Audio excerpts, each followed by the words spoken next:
कथी के पिरैया पापा हो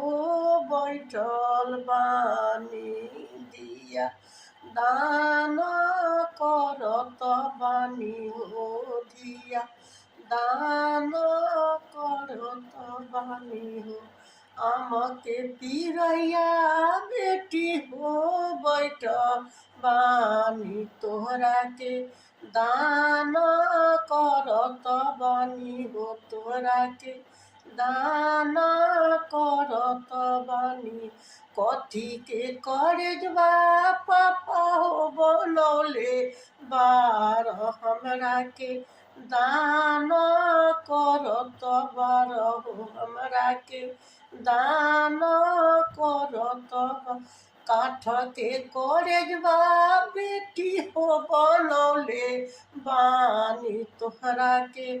दाना हम करत बानी हो तोहरा के दाना हम करत बानी हो।